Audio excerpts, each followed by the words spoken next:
11th grade, 1965 or so, Burbank High School. The class is Journalism English. It's that class I took to avoid literature English or English literature because I don't read well, and I didn't then either. Anyway, it's as I've mentioned before, I took notes and I listened and I paid attention during lectures.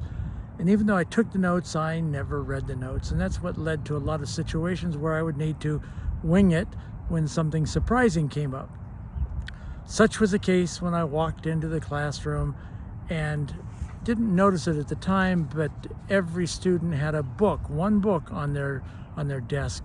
I didn't, but I started to wait to find out what I had missed, what I had not checked up with, because I didn't ever read my notes, but I did know the material. Anyway, Mr. Larry Lloyd, the teacher, says, okay, today you're taking the book report exam. Book report exam. Oh, that's great. Okay, what does that involve?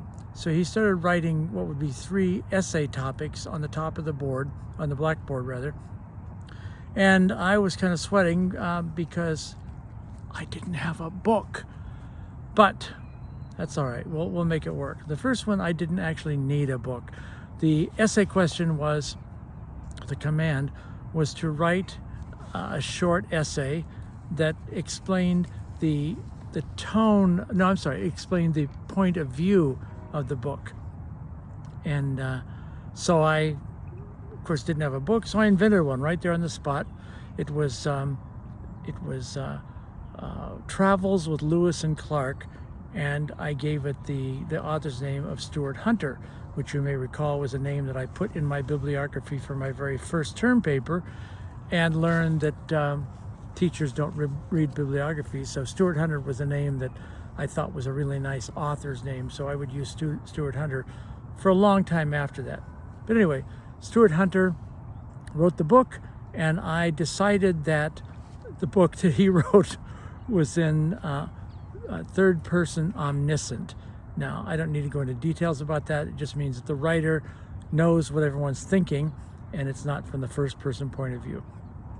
So I wrote about that, and I described what that meant, which was what I think he wanted to know, and I was done with that one very quickly.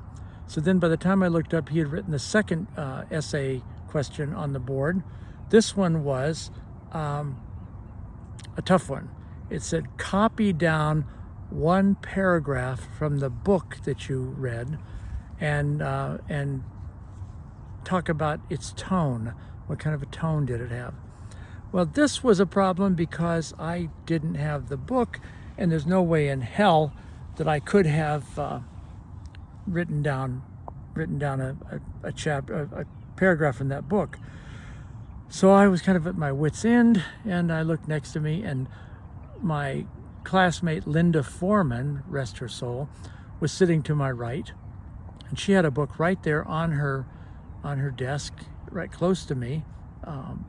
And she was still diligently writing answers to the first question about the point of view of the book. So I nudged her and I said, I need your book. And she said, why? And I said, just can I borrow it for a second? She said, okay. So what am I hoping for? I'm hoping for it's anything that might relate in any way to Lewis and Clark and their expedition, and that it was written in the third person omniscient. All right, wish number 1, no way. It was a contemporary novel, I think, that took place in Paris. Not good for me, not good for Lewis and Clark. So, okay, but the good news was that it was, like I say, it was in third person omniscient.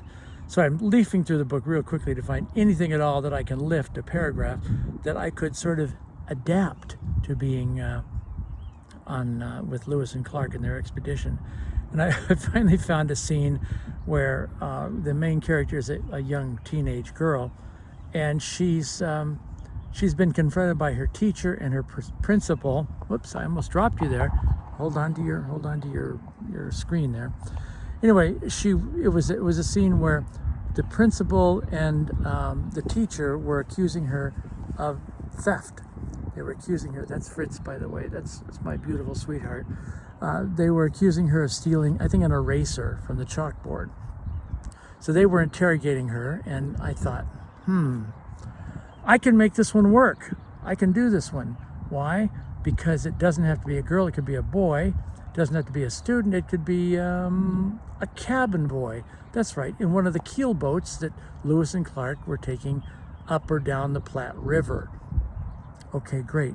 So it was a cabin boy, not a student. It was a boy, not a girl, and it was not an eraser. It was a flintlock gun. That's what it was. It was a flintlock gun. So Lewis and Clark were sort of interrogating this cabin boy. So I simply substituted the cabin boy for the girl, the Meriwether Lewis for the teacher, and William Clark for the principal, and the eraser became a flintlock gun. And I wrote it down, and then I analyzed it. Thank God it was in third person omniscient, but I discussed the tone, and I had learned about what to look for in the tone, so I got that one done as well. So I gave her book back even before she needed it, because she was one of those diligent students.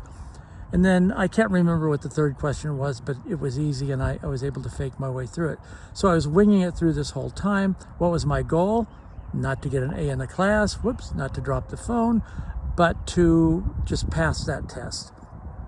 So I waited for a couple days, and finally he came back with a test, and I scored the second highest in the class on the grade, which shows that when I'm winging it doesn't mean that if I'm cheating when I'm winging it, doesn't mean that I haven't learned. I did learn. My lesson that I learned from that, well, I didn't actually learn it because it would happen again and again, was to check my notes and be ready for any assignments that come up. But it was a winging it that I enjoyed doing after the fact, and it would be one of many more times in my school career, my work career, and in my life when winging it would save the day without harming anybody.